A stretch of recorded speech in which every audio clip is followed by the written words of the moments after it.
The sun beat down on the ochre plains of the Serengeti, baking the tall grasses to a brittle gold.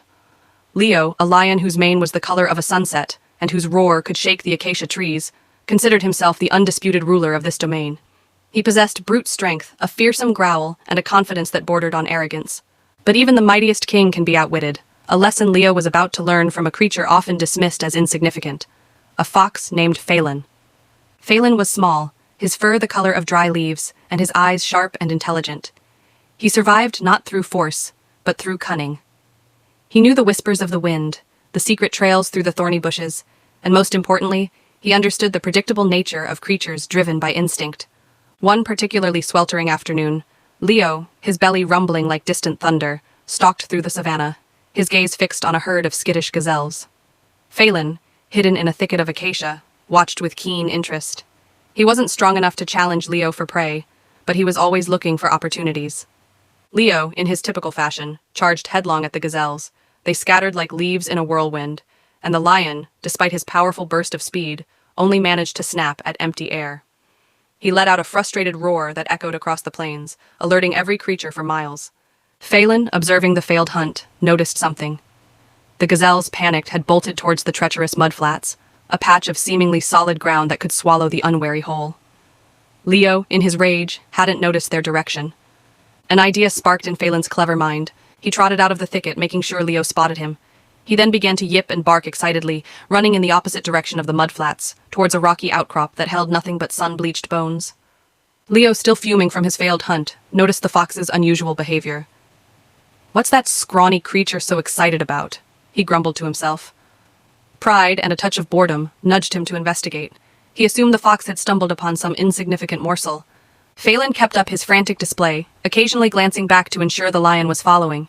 He even pretended to sniff at the base of the rocky outcrop, pawing at the dry earth with exaggerated enthusiasm. Leo, his curiosity piqued, lumbered towards the outcrop. "What have you found, little pest?" he growled, his shadow falling over the fox. Faelan, feigning fear, yipped and scurried out of the way. "Great king!" he squeaked, his voice trembling, though inwardly he was anything but. I smelled something wonderful here. Something rich." He gestured vaguely with his nose towards the rocky terrain. Leo sniffed the air. He smelled nothing but dust and dry stone.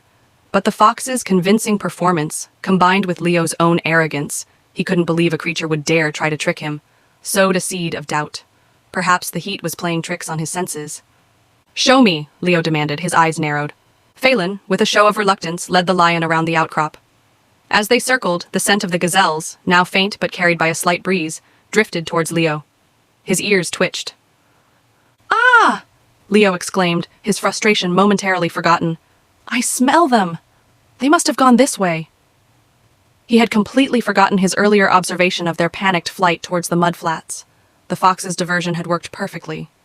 Leo, eager for a meal, lumbered off in the direction of the faint scent, further away from the dangerous mudflats. Faelan watched him go, a sly glint in his eye. Once Leo was a safe distance away, Faelan turned and, with a light, nimble gait, headed towards the mudflats. He knew the gazelles would be stuck, their hooves sinking into the treacherous mud. It wouldn't be an easy meal, and he'd have to be quick to avoid any predators who also realized their predicament, but it was a far better prospect than facing Leo's wrath for stealing scraps. Later that evening, as the sun dipped below the horizon, painting the sky in hues of orange and purple, Leo returned, his stomach still rumbling.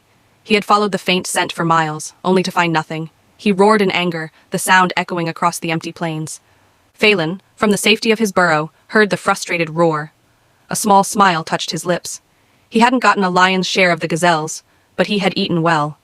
More importantly, he had outsmarted the mighty Leo, not with strength, but with wit. From that day on, Leo still considered himself the king. But a seed of doubt had been planted. He occasionally found himself watching the seemingly insignificant fox, a flicker of unease in his golden eyes. He couldn't quite shake the feeling that the small, clever creature was capable of more than he let on. And Faelan, the clever fox, continued to thrive, a constant reminder that even the strongest power can be humbled by a sharp mind. The savannah, after all, belonged not just to the powerful, but also to the quick-witted,